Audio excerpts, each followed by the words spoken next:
Hello everyone guys, my name is Prashant and you are watching New Indian Era, that is NI classes 9th and 10th Maharashtra board. तो भाई देखो आज हमारा lecture number 4 है और lecture number 4 ये हमारा लास्ट लेक्चर है जिसमें हम लोग फ्री फॉल, स्केप वेलोसिटी बहुत कुछ आज सीखेंगे। Gravitational acceleration, variation in G, earth gravitational acceleration, ऐसे बहुत सारे टॉपिक्स को आज हम कवर करेंगे। ठीक है बच्चों, तो चलो शुरू करते हैं। इसके पहले लेक्चर नंबर 3 में हम लोगों ने पढ़ा था inverse square law of gravitation, सबसे बड़ी थियरी इस चैप्टर की, है ना। फिर हमने Newton's universal law of gravitation पढ़ा जहां से एमसीक्यूज पक्का आते हैं। उसके पहले हमने केपलर्स लॉ पढ़ा, सेंट्रीपिटल फोर्स पढ़ा, सर्कुलर मोशन पढ़ा, ग्रेविटी क्या होता है, ग्रेविटेशन क्या होता है, सब चीजें हमने वहां पर पढ़ा था।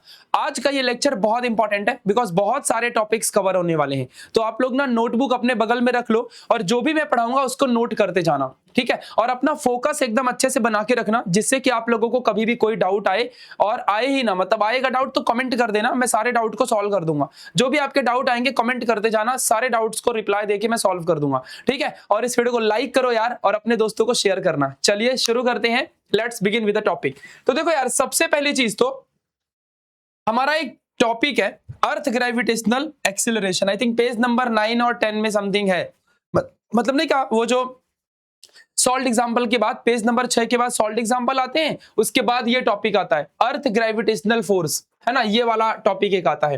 तो बच्चों ये टॉपिक कोई भी टीचर स्कूल में क्लास में आपके जल्दी नहीं पढ़ाता है। मैं आपको दिल से बता रहा हूं, ये चीजें जल्दी कोई पढ़ाता ही नहीं है, ये बात आप समझो इस बात को। लेकिन फिर भी अगर मैं आप लोगों को ये यहां पर करवा रहा हूं ना, तो आप समझ जाओ क्यों करवा रहा हूं। बिकॉज आपके जो पेज नंबर 15 में क्वेश्चन है, क्वेश्चन नंबर 5 का डी क्वेश्चन जो है, डी और एफ ई क्वेश्चन है, जो ये सारे जो क्वेश्चंस हैं, ये क्वेश्चन इसी थियरी के ऊपर सॉल्व होने वाले हैं। ये जो डायग्राम दिख रही है ना, इसी के ऊपर वो सारे क्वेश्चन सॉल्व होने वाले हैं, है ना। ये बात आप ध्यान देना, अगर आप न्यूमेरिकल करोगे तो ये सारे क्वेश्चंस आप लोगों को यहाँ पर बच्चों करना ही पड़ेगा।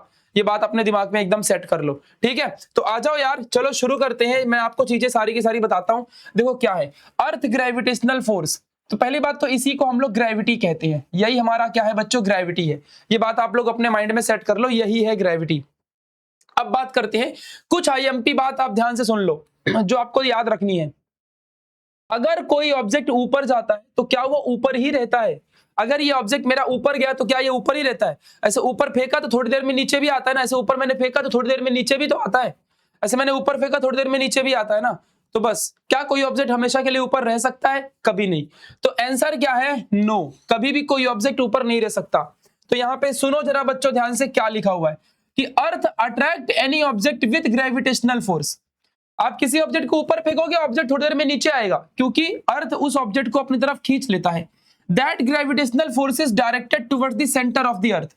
तो जैसे कि मान लो ये हमारा अर्थ है, और अगर आप कोई भी ऑब्जेक्ट को ऐसा ऊपर फेंकोगे ना, तो थोड़ी देर में वो ऑब्जेक्ट अपने आप नीचे आके गिर जाएगा, क्योंकि सेंटर की तरफ ये ऑब्जेक्ट अट्रैक्टेड है ना। ग्रेविटेशनल फोर्स यहाँ पे लगता है और इस ऑब्जेक्ट को अपनी तरफ खींच लेता है हमारा अर्थ। सही बोल रहा हूं ना, ध्यान देना।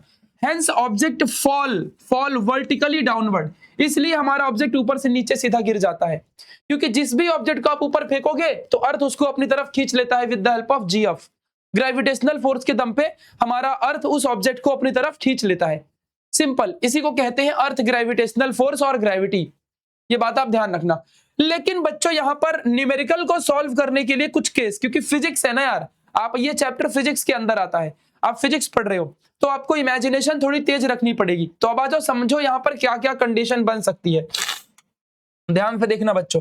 तो अब देखो, पहले मान लो ये मेरा अर्थ का सरफेस है, ये मेरा अर्थ है, ठीक है, और ये मेरा ऑब्जेक्ट है यहां पर। अब ध्यान से देखना बच्चों, तो जब मेरा ऑब्जेक्ट चुपचाप हमारे अर्थ में बैठा हुआ है तो यहां पर इसकी इनिशियल वेलोसिटी कितनी होगी? 0 होगी। ये ऑब्जेक्ट हमारा यहां पर जब बैठा हुआ है चुपचाप, तो इसकी इनिशियल वेलोसिटी अभी क्या होगी बच्चों? 0 होगी। इसकी इनिशियल वेलोसिटी 0 होगी, ठीक है, क्योंकि अभी ऑब्जेक्ट भाग ही नहीं रहा है, इसमें कोई वेलोसिटी ही नहीं है, अभी चुपचाप बैठा हुआ है, तो इसकी इनिशियल वेलोसिटी क्या रहेगी? 0 रहेगी, ठीक है।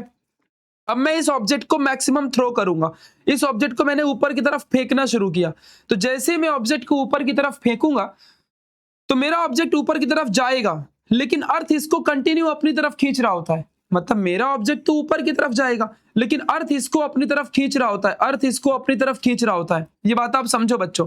तो ऑब्जेक्ट मेरा ऊपर की तरफ जाएगा, लेकिन अर्थ इसको अपनी तरफ खींच रहा है, इसीलिए जो मेरा एक्सीलरेशन होगा वो -g होगा।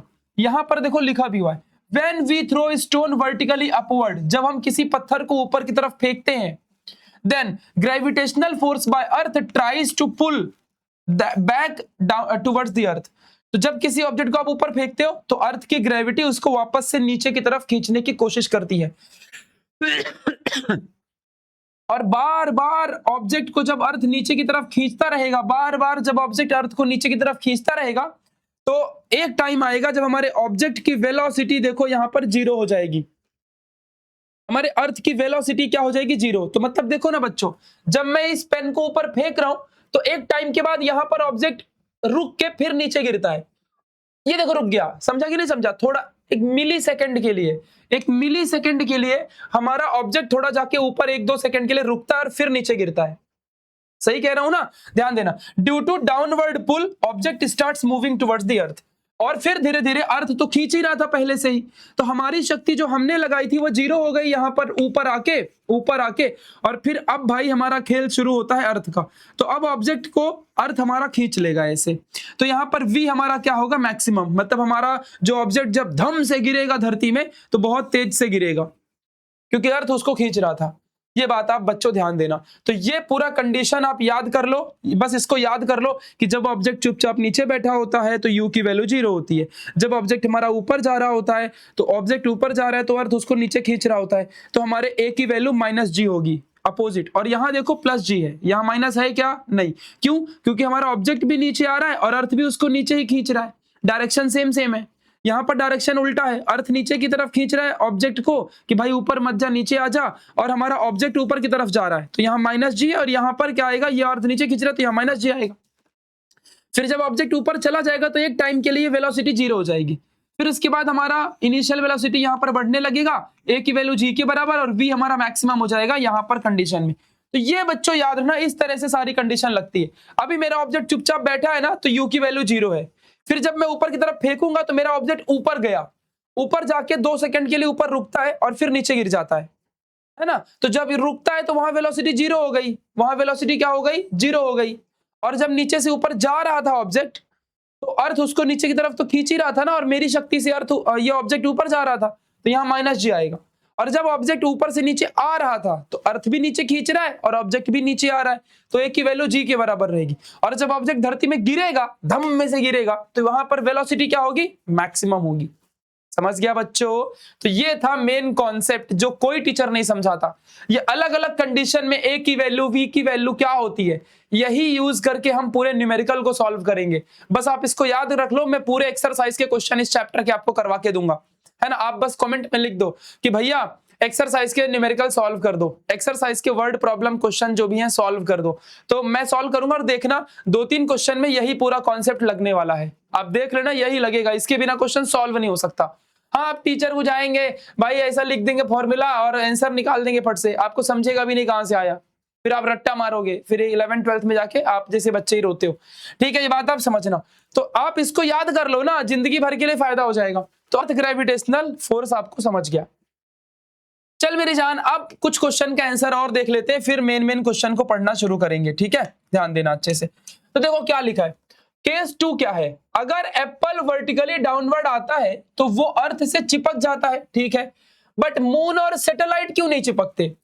अभी मान लो एप्पल ऊपर से नीचे गिरा तो अर्थ में ऐसे बैठ जाता है, आके एप्पल बैठा हुआ है अर्थ में, क्योंकि ग्रेविटी है ना, अर्थ उनको खींचता है एप्पल को। लेकिन अर्थ तो मून को भी खींच रहा है ना, सैटेलाइट को भी खींच रहा है ना, तो वो दोनों अर्थ में आके क्यों नहीं चिपक जाते? क्योंकि बच्चों जो हमारा मून है, जो हमारी सैटेलाइट है, उनकी अपनी खुद की क्या है? वेलोसिटी है। उनकी अपनी खुद की भी क्रिटिकल वेलोसिटी होती है। क्रिटिकल वेलोसिटी कॉन्सेप्ट 11th में सीखोगे, फिजिक्स चैप्टर नंबर 5 में। ठीक है, 11th फिजिक्स चैप्टर 5 में। तो उनकी अपनी वेलोसिटी होती है। मान लो ये अर्थ है, ये मून है, ये अर्थ है, ये मून है, तो हमारा मून चुपचाप बैठा थोड़ी है, ये ऑलरेडी अर्थ के अगल बगल घूम रहा है, तो इसकी एक अपनी वेलोसिटी है। अब अर्थ इसको अपनी तरफ खींच तो रहा है, लेकिन ये खुद की वेलोसिटी से भाग भी रहा है। अभी जैसे कि मैं एक पत्थर से एक रस्सी से एक पत्थर को बांधूं और बांध के मैं ऐसे उसको घुमाऊं, तो आप ही बताओ क्या वो जो पत्थर है वो आके मेरे हाथ में चिपक जाएगा क्या? नहीं, क्योंकि वो उसकी खुद तो कुछ तो वेलोसिटी है, तो वो भागता ही रहेगा गोल गोल, जबकि खींच तो मैं ही रहा हूं ना, खींच तो मैं ही रहा हूं ना रस्सी के थ्रू उस पत्थर को। लेकिन क्या वो पत्थर चिपक जा रहा है आके मेरे से? नहीं, क्योंकि वो तो वेलोसिटी के साथ भाग रहा है ना। बस वैसे ही सिस्टम यहाँ भी काम करता है। अर्थ वैसा ही है, मून को खींच भी रहा है, लेकिन मून की अपनी वेलोसिटी है, इस वजह से मून क्या करता है, ऐसे गोल गोल घूमता रहता है, चिपक नहीं जाता आके। तो due to velocity of the moon और सैटेलाइट, इसलिए सैटेलाइट मून आके अर्थ में चिपकते नहीं है। ये चीज कोई नहीं जानता। स्कूल में जाना ना तो ये क्वेश्चन बताना, एप्पल तो चिपक जाता है, मून और सैटेलाइट क्यों नहीं चिपकता? बिकॉज मून और सैटेलाइट की वेलोसिटी होती है, दिस इज द रीजन कि ये नहीं चिपकता है। ये कॉन्सेप्ट बच्चों आप याद रखो, this is the main concept यार। ये सब ताकत है, मतलब यही तो होता है क्वालिटी, मतलब न्यू इंडियन एरा। अब बच्चों हम मेन कॉन्सेप्ट पढ़ने जा रहे हैं। आप आ जाओ अपने पेज में, जहां पर लिखा है अर्थ ग्रेविटेशनल एक्सीलरेशन, जहां पर लिखा है अर्थ ग्रेविटेशनल एक्सीलरेशन, यानी अब हम पढ़ेंगे स्मॉल जी के बारे में। अभी तक हमने इसके पहले कैपिटल जी पढ़ा था, यानी कि कैपिटल जी बोले तो यूनिवर्सल ग्रेविटेशनल कांस्टेंट, उसके बारे में हमने पढ़ा था। अब हम पढ़ने जा रहे हैं स्मॉल जी के बारे में, अर्थ ग्रेविटेशनल एक्सीलरेशन, है ना। बेसिक लेक्चर याद है, लेक्चर नंबर 1, उसमें मैंने बहुत सारी चीजें आपको समझाई थी। तो यहां पर आप ध्यान रखना, अर्थ ग्रेविटेशनल एक्सीलरेशन को अब हम यहां पर पढ़ेंगे।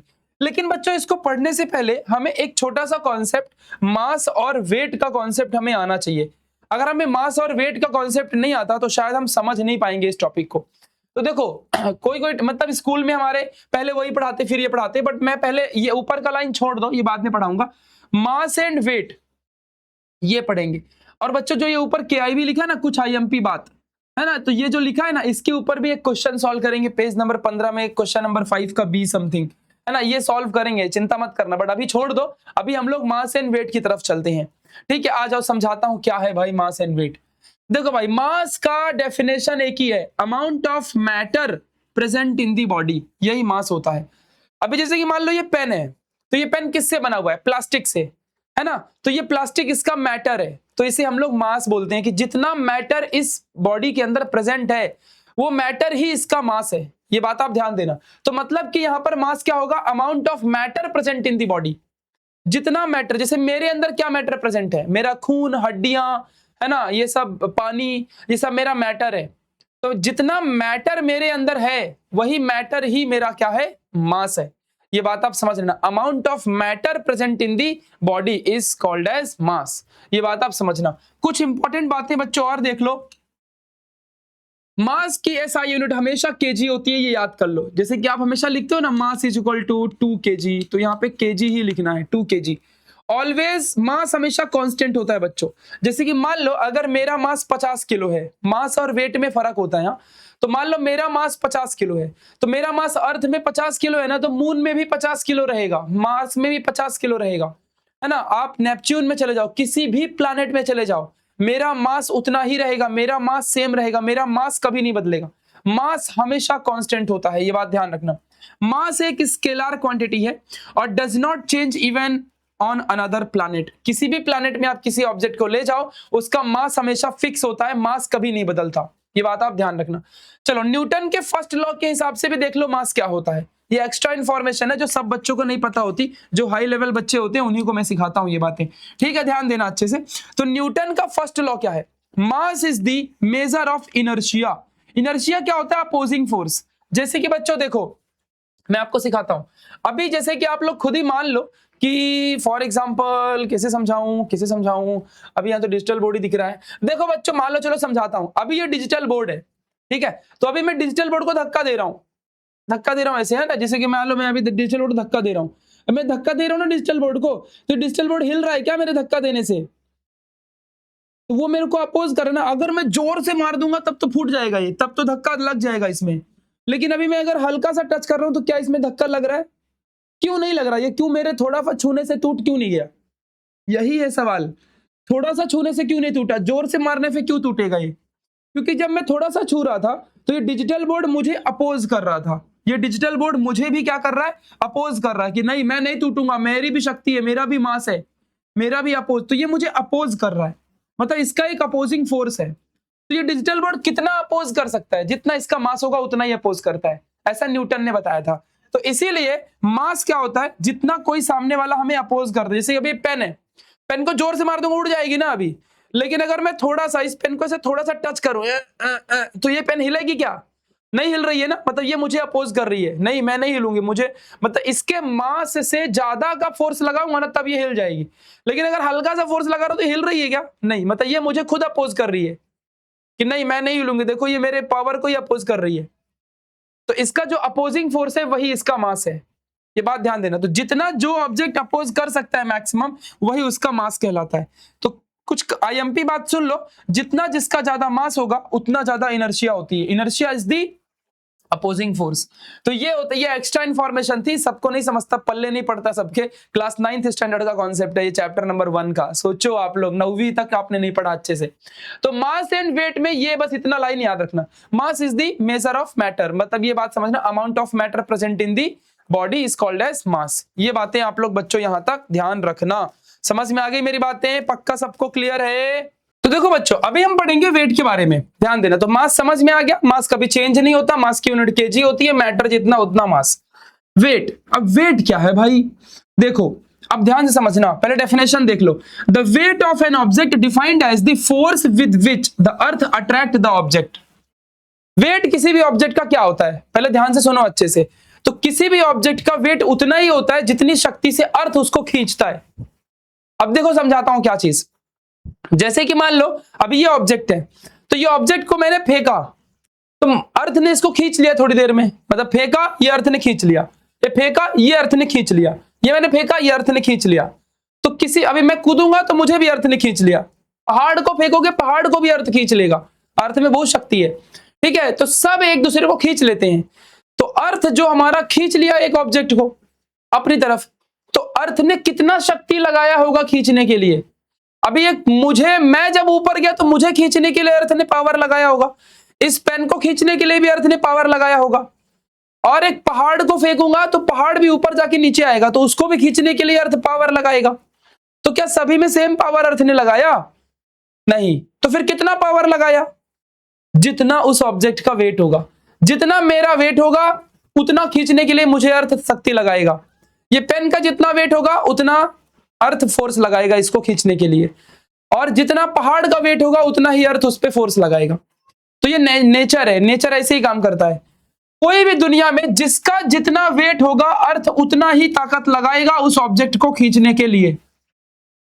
मतलब कि जिसका जितना वेट उतनी शक्ति हमारा अर्थ लगाता है उस ऑब्जेक्ट को अपनी तरफ खींचने के लिए। ये बात आप ध्यान रखना।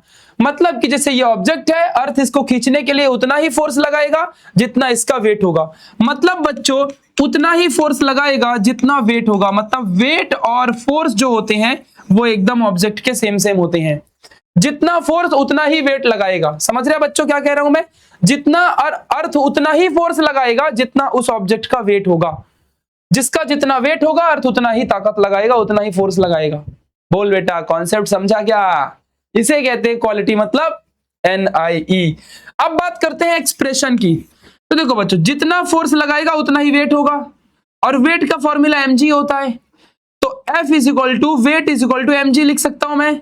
मतलब फोर्स का फॉर्मूला भी mg होगा, वेट भी mg होगा। तो F और W मतलब फोर्स और वेट सेम सेम, और वेट क्या होता है? mg होता है। ये फॉर्मूला याद रखना। तो F is equal to W is equal to mg। अब देखो बच्चों, फोर्स की यूनिट क्या होती है? न्यूटन होती है, मैंने पहले ही समझाया था। तो अभी फोर्स वेट के बराबर है, तो फोर्स की यूनिट अगर न्यूटन है तो वेट की यूनिट भी तो न्यूटन होगी।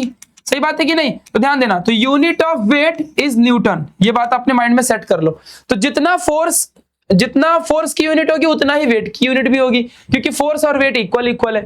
तो इसलिए बच्चों याद रखना, अगर फोर्स की यूनिट न्यूटन है तो वेट की यूनिट भी न्यूटन होती है। तो अब आप बच्चों बताओ, जो हम लोग अपने दुकान में जाकर के वेइंग मशीन में हम लोग खड़े होकर अपना वजन नापते हैं, तो हम क्या नाप रहे होते हैं? वेट नहीं, वो हम मास नापते हैं। असली में केजी में दिखता है ना, उसमें 80 किलो के हो, 70 किलो के हो, 50 किलो के हो आप, तो वहां पर केजी मेजर करते हैं। लेकिन हम बोलते क्या है? वेट मेजर कर रहा हूं मैं, और आंसर किस में आ रहा है? केजी में आता है। मतलब वो मास ही दिखा रहा होता है, बस हमें लगता है कि हम लोग क्या मेजर कर रहे हैं? हम लोग वेट मेजर कर रहे हैं, नहीं, बट असली में हम मास मेजर कर रहे होते हैं। तो पूरा इंडिया ही गलत बोल रहा है भाई, पूरे इंडिया में ये चीज चल रही है। इंडिया पूरा क्या बोलता है? इस चीज को बोलता है मैं वेट मेजर कर रहा हूं, बट वेट की यूनिट तो न्यूटन होती है। इस बात को आप समझो ना। तो और जो मशीन दिखा रही होती है, मशीन तो हमको क्या दिखा रही है? मशीन तो हमको मास दिखा रही है। तो पूरी दुनिया में चाहे 1 किलो शक्कर लेने जाओ, 10 किलो शक्कर लेने जाओ, 10 किलो आलू लेने जाओ, ये सब मास दिखा रहे हैं, बट हम बोलते क्या है, वजन कितना है, वेट कितना है। तो ये बोलने की भाषा इंग्लिश में गलत हो चुकी है, पूरी दुनिया ही गलत बोल रही है, बट असली में मेजरमेंट मास का ही हो रहा है। आप जो भी दुकान में 1 किलो 2 किलो खरीदते हो, सब मास खरीद रहे होते हो, है ना, ध्यान देना। अगर वेट खरीदते तो वेट का यूनिट न्यूटन होता, न्यूटन में मेजरमेंट होता। चलिए, अब आपको समझ गया है कि W = mg होता है, फोर्स = mg होता है। अब आप इस चीज को सीख पाओगे, अब आप एक्सीलरेशन समझ जाओगे क्या है। तो चल मेरी जान, अब मेन टॉपिक को सीखना शुरू करते हैं। चलो आ जाओ। देखो भाई, क्वेश्चन ये है कि एक्सीलरेशन होता क्या है। पहली चीज, लेक्चर 1 में मैंने बताया था कि झटका ही एक्सीलरेशन है। तो जैसे कि मान लो ये अभी ऑब्जेक्ट है आपके सामने, तो ये ऑब्जेक्ट में मैंने क्या किया, थोड़ा सा फोर्स लगाया। तो जब मैं इसमें फोर्स लगाऊंगा तो ये ऑब्जेक्ट में क्या लगेगा, यहां पर झटका, ऐसे झटका लगेगा। तो ये झटका ही क्या होगा, एक्सीलरेशन। और इसको हम लोग ए से दिखाते हैं क्योंकि ये लीनियर एक्सीलरेशन है ना। ये बात आप ध्यान देना। इसकी यूनिट क्या होती है, मीटर पर सेकेंड स्क्वायर।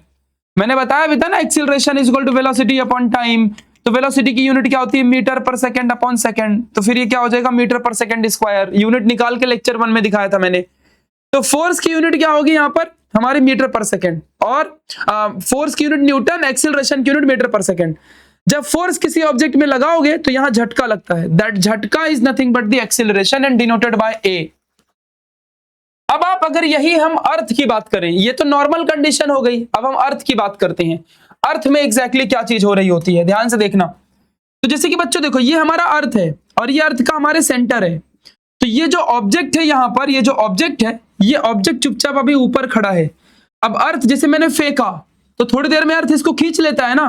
तो अर्थ इसको थोड़ी देर में इस पे झटका मारेगा और अर्थ इसको क्या करेगा, अपनी तरफ खींच लेगा। तो देखो बच्चों, फोर्स जब किसी ऑब्जेक्ट में लगाते हो तो झटका तो लगता ही है। तो जब ये अर्थ हमारा इस ऑब्जेक्ट को खींचेगा तो इसमें झटका लगेगा ना यहां पर। तो ये झटका नॉर्मल झटका है क्या, नहीं, ये झटका कैसा होगा, ग्रेविटेशनल एक्सीलरेशन। क्योंकि ग्रेविटेशनल फोर्स के वजह से इस ऑब्जेक्ट में झटका लगा है। जैसे देखो, अभी मैंने यहां पर फेंका ऑब्जेक्ट और ऑब्जेक्ट मेरा ऊपर गया और ऊपर जाके थोड़ी देर में नीचे आता है, तो मतलब अर्थ उसको खींच लेता है। तो जब अर्थ उसको खींचेगा तो ऑब्जेक्ट 0 से फिर भागेगा, तो इसमें झटका लगता है। तो अर्थ ने इसमें झटका लगाया। अर्थ ने कौन सा फोर्स लगाया, ग्रेविटेशनल फोर्स, और ग्रेविटेशनल फोर्स के वजह से यहां पर झटका लगा। तो ये झटका क्या कहलाएगा, ग्रेविटेशनल एक्सीलरेशन। और इसको हम किससे डिनोट करेंगे, जी से। है तो दोनों चीजें, है तो झटका ही, लेकिन यहां पर ग्रेविटेशनल फोर्स के वजह से, ग्रेविटेशनल फोर्स के वजह से यहां पर ग्रेविटेशनल एक्सीलरेशन लगा है, समझ रहे हो, इसलिए ये जी से दिखाएंगे। और यहां पर हमने नॉर्मल फोर्स लगाया था और यहां पे हमारा एक्सीलरेशन लगा, तो ये ए से हम इसको दिखाते हैं। तो ये तो आप लोग लीनियर एक्सीलरेशन पढ़ोगे बाद में, या आपने 9th में भी पढ़ा था। ये 10th में अब ग्रेविटी के केस में जी यहां पर यूज करेंगे। चलिए, यूनिट सेम रहेगा, मीटर पर सेकेंड स्क्वायर ही सेम रहेगा, ये ध्यान देना। देखो मैंने लिखा भी है, caused by gravitational force and produced by earth. जो ग्रेविटेशनल फोर्स को अर्थ ने प्रोड्यूस किया था। तो अभी समझ गया ना ग्रेविटेशनल एक्सीलरेशन होता क्या है, कि अर्थ हमारा जब किसी ऑब्जेक्ट पे फोर्स लगाता है उसको नीचे खींचने के लिए, तो जब अभी ऑब्जेक्ट हमारा चुपचाप बैठा है और अर्थ उसको जब खींच रहा है अपनी तरफ, तो इसमें क्या लगेगा, झटका लगेगा। दैट झटका is nothing but the gravitational acceleration. अब आ जाओ बात करते हैं, जैसे कि मान लो बच्चों, हम जी की वैल्यू को, अब ये स्मॉल जी याद रखना, पूरे ग्रेविटेशन चैप्टर में स्मॉल जी दिख गया ना तो समझ जाना ग्रेविटेशनल एक्सीलरेशन है वो। और कैपिटल जी दिख गया तो यूनिवर्सल ग्रेविटेशनल कांस्टेंट, उसकी वैल्यू क्या होती है, 6.67 इंटू 10⁻11। मैंने इसके पहले के लेक्चर में समझाया था। तो अब आ जाओ बच्चों, आगे की तरफ बढ़ते हैं। देखो अच्छे से, तो मान लो मेरा ऑब्जेक्ट अर्थ के सरफेस में बैठा है। जैसे अभी हम जहां अर्थ में रहते हैं ना, ये अर्थ का सरफेस है। तो मान लो यहां पर हम लोग बैठे हैं, तो ये सेंटर है बच्चों, और ये हमारा अर्थ है, धरती मैया है, और ये हमारा ऑब्जेक्ट अर्थ के सरफेस में बैठा है। बीच का डिस्टेंस कितना है, आर है, रेडियस कैपिटल आर। बीच का डिस्टेंस कितना है, कैपिटल आर आप मान लो। तो यहां देखो आर क्या है, distance between the earth and object. Earth कभी भी बच्चों डिस्टेंस ना सेंटर से मेजर करते हैं, तो सेंटर से ऑब्जेक्ट तक का डिस्टेंस कितना है, आर है।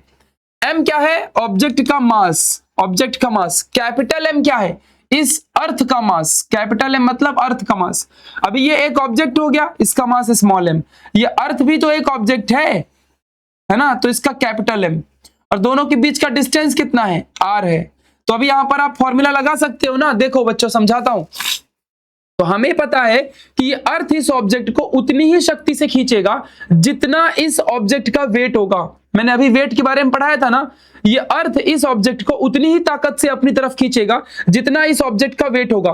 तो फोर्स उतना ही लगाएगा जितना उस ऑब्जेक्ट का वेट होगा। वेट मतलब mg, है ना? सही बात बोल रहा हूं कि नहीं? तो आप इसको ऐसा भी लिख सकते हो, कोई बात नहीं। F = mg = weight. तो जितना वेट होगा उतना ही फोर्स लगेगा। सही बात बोल रहा हूं? ठीक है। अब मैंने mg को साइड में ले लिया और फोर्स को इधर रख दिया, आगे पीछे लिख दिया अच्छा दिखने के लिए। mg को वैसे ही रखा और ये जो f है ये फोर्स क्या बनेगा फॉर्मूला? तो कैपिटल G और स्मॉल m इसका मास इंटू इसका मास, नहीं क्या, product of masses upon square of distance. तो स्क्वायर ऑफ डिस्टेंस कितना है? r है। तो देखो ना, डिस्टेंस की जगह मैं यहाँ पे r का स्क्वायर लूंगा। समझ रहे हैं बच्चों? अब ये स्मॉल m और ये स्मॉल m कट जाएगा तो क्या मिलेगा? G = gm/r। ये फॉर्मूला हमारा ग्रेविटेशनल एक्सीलरेशन का मिल गया। इस तरीके से आप लोग इसको ध्यान रखना। प्रूफ हो गया ना बच्चों? कैसे हमने मस्त प्रूफ कर दिया। तो ग्रेविटेशनल एक्सीलरेशन का फॉर्मूला gm/r, जहां पर कैपिटल G क्या है? Universal gravitational constant. Capital M क्या है? Mass of the earth. Capital M याद रखना मास ऑफ अर्थ है। स्मॉल m यहां है ही नहीं। स्मॉल m क्या होता है? ऑब्जेक्ट का मास। और r क्या होता है? हमारा रेडियस, दोनों के बीच का डिस्टेंस। तो अभी अर्थ और ऑब्जेक्ट के बीच में फोर्स ऑफ अट्रैक्शन रहेगा। तो यहां पर हमारा ये फॉर्मूला बना, mm कैंसल, आंसर आ गया। ठीक है, चलो कुछ IMP बात सीख लो, कुछ IMP बात सीख लो। देखो बच्चों, मास ऑफ द अर्थ जो होता है उसकी वैल्यू फिक्स होती है, जो आप याद कर लो फटक से। ठीक है, तो मास ऑफ अर्थ यानी कैपिटल M की वैल्यू फिक्स होती है 6 × 10⁻24 किलो। मतलब अर्थ का मास कितना है? 6 × 10⁻24। रेडियस ऑफ अर्थ फिक्स होता है 6400 किलोमीटर रेडियस है अर्थ का। रेडियस मतलब ये अर्थ है तो अर्थ का जो रेडियस है वो 6400 किलोमीटर है, फिक्स है। ये किसी ने मेजर किया था, किसने किया था वो मत पूछो, बस यहां ध्यान देना। रेडियस ऑफ अर्थ कितना है? 6400 किलोमीटर। आप इसको मीटर में कन्वर्ट करके लिख सकते हो। अभी देखो 1 किलोमीटर मतलब क्या होता है? 10⁻³ मीटर। तो यहाँ पे 6400 किलोमीटर इंटू 10⁻³ मीटर करोगे, फिर कैलकुलेट करोगे 6.4 × 10⁻6 मीटर आ जाएगा। तो ये वैल्यू याद कर लो, कैसे आया हो मत पूछो। तो कुछ IMP बात में, अर्थ का मास 6 × 10⁻24 किलोग्राम, रेडियस ऑफ अर्थ 6.4 × 10⁻6, ये वाली याद कर लेना वैल्यू, बहुत इंपॉर्टेंट है ये। ठीक है, इसको ध्यान रख लेना। चलिए अब आगे बढ़े। तो अब बच्चों आ जाओ, सरफेस पे जब हमारा ऑब्जेक्ट है तो चलो मापते हैं, मेजर करते हैं कि हमारे G की वैल्यू, अगर मेरा ऑब्जेक्ट अर्थ के सरफेस में है तो G की वैल्यू यहां पर कितनी होगी? अर्थ के सरफेस में कितनी होगी? तो देखो बच्चों, at surface of the earth G = gm/r²। Formula लगा दिया। फॉर्मूला लगा के यहां पर हम लोगों ने क्या किया? G की वैल्यू को पुट किया। तो देखो पहले G की वैल्यू को पुट किया 6.67 × 10⁻11। फिर हमने mass of earth, capital M मतलब मास ऑफ अर्थ, तो हमने यहाँ पर मास ऑफ अर्थ का फॉर्मूला जो वैल्यू दिया हुआ है 6 × 10⁻24 kg, इसको भी पुट कर दिया। ये सब आपको याद करने पड़ेंगे वैल्यू, ये फिक्स होते हैं। और रेडियस ऑफ अर्थ कितना होता है? रेडियस 6.4 × 10⁻6, 6.4 × 10⁻6 मीटर होता है रेडियस ऑफ अर्थ। तो अभी यहाँ पर r का स्क्वायर है तो स्क्वायर बाहर रखेंगे ना। देखो यहाँ पर हमने स्क्वायर को बाहर रखा है और अंदर वाली वैल्यू रख दिया। अब बच्चों आपको कैलकुलेशन करना है। अब कैलकुलेशन करना सिखाऊं क्या? तो कैलकुलेशन अभी यहां नहीं सिखाऊंगा, जब न्यूमेरिकल कराऊंगा तब सिखा दूंगा। तो करने मैं फिर भी एक ऊपर ऊपर से समझा देता हूं। कभी भी ये 10 की पावर और 10 की पावर को एक तरफ लिख लो, लिख लिया, और वैल्यू को एक तरफ लिख लो, लिख लिया। फिर ये देखो ये स्क्वायर है ना, तो मतलब देखो अगर x का स्क्वायर होता है तो हम इसको 2 बार लिख सकते हैं ना, x × x। तो इसको हम सबको 2 बार लिख दिए, 6.4 × 6.4, 10⁻6 को भी 10⁻6 × 10⁻6। अब देखो बच्चों, पावर अगर सेम है, जैसे बेस सेम है तो पावर ऐड होता है ना। ऐसा बेस सेम है तो पावर क्या हो जाएगा? ऐड हो जाएगा, 6 + 6। तो देखो यहाँ पर तो ये 6 + 6 क्या हो गया? ऐड हो गया, तो 10⁻12 बन जाएगा। और ये नीचे का भी बेस सेम है तो ये क्या बन जाएगा? -11 + 24 बन जाएगा, है ना। और इनको मल्टीप्लाई किया तो ये 40.02 और ये कितना आएगा? 40.96। अब ये डिवीजन ही खतरनाक है, इसको डिवाइड कर लो और ये 10⁻12 को ऊपर ले जाओगे बच्चों तो क्या बन जाएगा? 10⁻−12। और ये -11 + 24 करोगे तो 13 आएगा।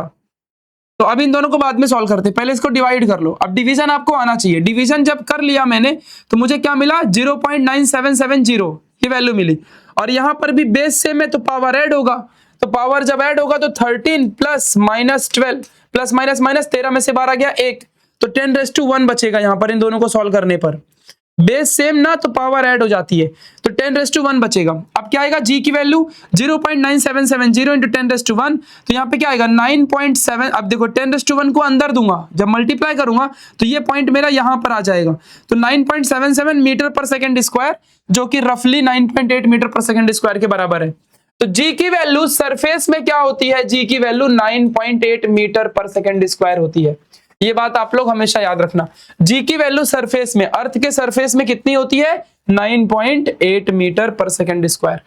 लेकिन बच्चों अभी तो सरफेस में सॉल्व किया ना हमने, अगर मान लो मेरा ऑब्जेक्ट थोड़ा ऊपर चला गया सरफेस से, ये सरफेस है, सरफेस से ऊपर चला गया है ना, तो क्या होगा, तो देखो बच्चों सरफेस तक की हाइट कितनी होती है r होती है, और ऊपर कितना चला गया h हाइट में चला गया, तो यहाँ पर टोटल हाइट कितनी हो जाएगी r प्लस एच, तो नीचे से लेके ऊपर तक की पूरी हाइट कितनी हो जाएगी r प्लस एच हो जाएगी। तो ग्रेविटेशनल एक्सेलरेशन का फॉर्मूला क्या बनेगा, अभी देखो बच्चों gm upon r plus H का स्क्वायर। क्यों, क्योंकि देखो नीचे क्या होता है हाइट होती है ना, तो यहाँ पे r था तो r का स्क्वायर हो गया, अभी हाइट क्या है r प्लस एच है, तो r प्लस एच का होल स्क्वायर हो जाएगा, r प्लस एच का होल स्क्वायर हो जाएगा। ये बात आप लोग ध्यान रखना, तो ये एक एक्स्ट्रा इंफॉर्मेशन है जो हमारे बुक में नहीं दिया हुआ है। चलो अब आगे बढ़ते हैं, वेरिएशन इन जी की बात करेंगे। अब हम पढ़ेंगे ऐसा क्वेश्चन जो हमारे एग्जाम में पक्का आता ही आता है, मतलब कंफर्म है भाई, आना ही आना है, मतलब यहां से क्वेश्चन तो बनता ही है। तो देख मेरी जान, अब आप तुझे मेन चीज समझाता हूं, और ऐसी चीज अब तुझे समझाने जा रहा हूं जो सच में बहुत ज्यादा इंपॉर्टेंट है। ठीक है, तो आ जाओ समझाता हूं, ध्यान से देखना। देखो बच्चों वेरिएशन इन जी, तो जी की वैल्यू क्या है, जीएम अपॉन आर का स्क्वायर है। हमने अभी यही जी का फॉर्मूला प्रूफ किया ना, G is equal to GM by R square. So यहां पर बच्चों देखो मास क्या होता है कांस्टेंट, और जी की वैल्यू भी क्या होती है यूनिवर्सल ग्रेविटेशनल कांस्टेंट। तो जीएम मेरे दोनों कांस्टेंट है ना बच्चों, है ना, तो जीएम पूरा कांस्टेंट हो गया। तो जब मेरा यहां पे ध्यान देना अच्छे से, G is equal to GM upon R है और ये पूरी वैल्यू कांस्टेंट है, तो इसकी जगह में मैं प्रोपोर्शनलिटी साइन ले लूं, ले लिया मैंने, और 1 अपॉन आर बचेगा, आर का स्क्वायर बचेगा, 1 अपॉन आर का स्क्वायर बचेगा, तो 1 upon G is inversely proportional to R का स्क्वायर हमारा फॉर्मूला बनेगा। अब यहां पर इनवर्सली का रिलेशन तो आप जानते ही हो कि अगर आर की वैल्यू घटेगी तो जी की वैल्यू बढ़ेगी, अगर आर की वैल्यू बढ़ेगी तो जी की वैल्यू घटेगी, उल्टा रिलेशन रहता है, ये बात आपको तो पता ही है। आर क्या है, डिस्टेंस होता है, पता है ना आपको, ऑब्जेक्ट और अर्थ के बीच का डिस्टेंस। तो चलो अब वेरिएशन इन जी पढ़ते हैं। पॉइंट नंबर ए, 3 वेरिएशन हमारे सिलेबस में दिया है, हम पहला वेरिएशन पढ़ने जा रहे हैं।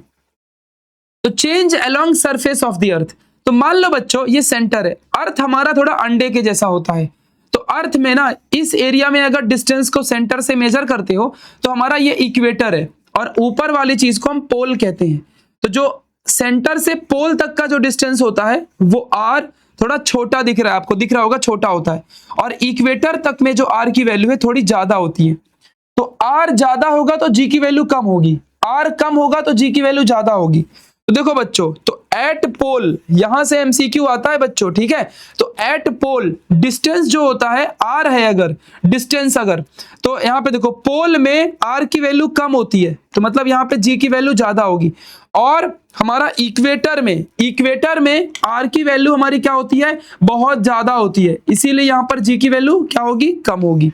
समझ गया बच्चों, और पोल में आर की वैल्यू कम होती है इसीलिए जी की वैल्यू ज्यादा होती है।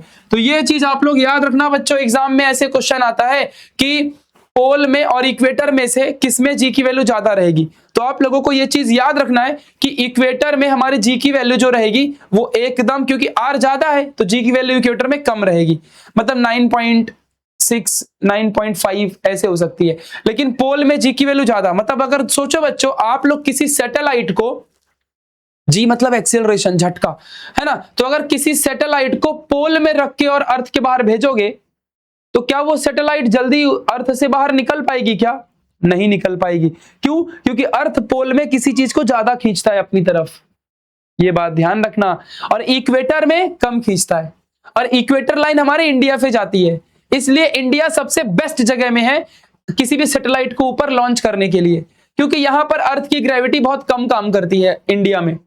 वही चीज एंटार्क्टिका, रसिया, इन सब जगह में चले जाओगे ना, तो वहां पर सैटेलाइट को अगर ऊपर भेजना है तो आपको ज्यादा फ्यूल लगाना पड़ेगा, क्योंकि अर्थ खींच लेता है ना वहां पर ज्यादा सबको, तो इसीलिए वहां पे ऑब्जेक्ट को उड़ाने के लिए बहुत शक्ति लगानी पड़ेगी।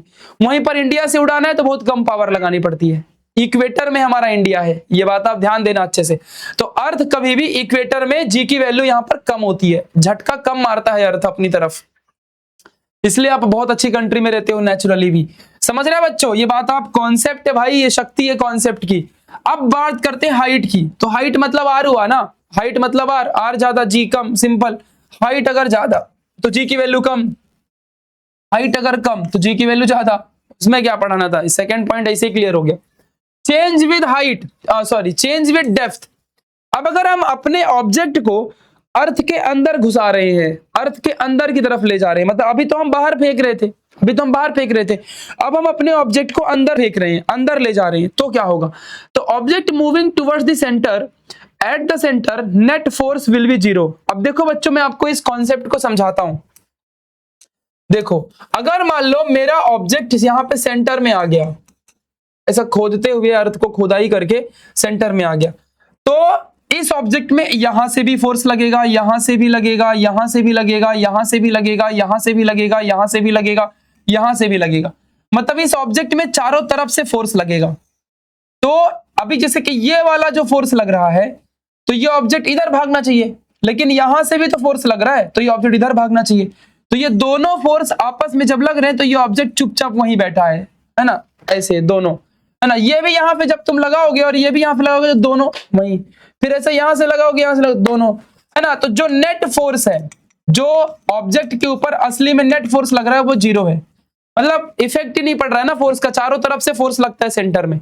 तो जो अर्थ के ऊपर फोर्स अगर जीरो है, तो उसका वहां पर वेट भी जीरो होगा, है ना, सही बात बोल रहा हूं कि नहीं। तो वैल्यू ऑफ आर और मास भी कम हो जाएंगी। तो जब फोर्स ही जीरो है बच्चों, तो ग्रेविटेशनल एक्सीलरेशन लगेगा क्या, बिना फोर्स के किसी ऑब्जेक्ट में एक्सीलरेशन लग सकता है क्या कभी भी, नहीं। तो ये सबसे बेस्ट आंसर है, यही एग्जाम में लिखना, डेप्थ वाला ही बहुत कंफ्यूज करता है। तो याद रखना बच्चों कि सेंटर में, अर्थ के सेंटर में अगर कोई ऑब्जेक्ट है, तो वहां पर नेट फोर्स जीरो होता है, और अगर फोर्स जीरो है तो एक्सीलरेशन जीरो रहेगा। ये बात आप ध्यान रखना, समझ गया अच्छे से, पक्का क्लियर है। तो डेप्थ वाले में फोर्स जीरो, इसीलिए एक्सीलरेशन जीरो। अब एक चीज और सीख लो बच्चों थोड़ा सा, वैल्यू ऑफ जी अलग अलग होती है मतलब अलग प्लैनेट में अलग होगी बच्चों, तो ध्यान रखना। Value of G on moon, moon में कितना होगा, तो हमारा अर्थ में जितना होता है ना, उसका 1/6 टाइम होता है। ये बात आप ध्यान देना, इसीलिए ये फॉर्मूला याद कर लो, बहुत काम आएगा कि अर्थ हमारी जो ग्रेविटेशनल एक्सीलरेशन है मून की कितनी होती है, अर्थ के 1/6 के बराबर। नहीं समझ रहा है, नहीं समझ रहा है, जैसे कि समझाता हूं, देखो मान लो अर्थ में gravitational acceleration 60 metre per second square है, तो मून में कितना होगा, मून में कितना होगा, देखो बताता हूं। तो मून में कितना होगा, 1/6 इंटू, अभी जी फॉर्मूला होता है ना, तो 1/6 इंटू 60, और ये काटोगे तो 10 मीटर पर सेकेंड स्क्वायर, तो ये मून में होगा। तो आपको समझ गया ना बच्चों, जितना अर्थ में रहेगा उसका 6 डिवाइड कर दो, मतलब 6 गुना कम रहेगी ग्रेविटेशनल एक्सीलरेशन मून में।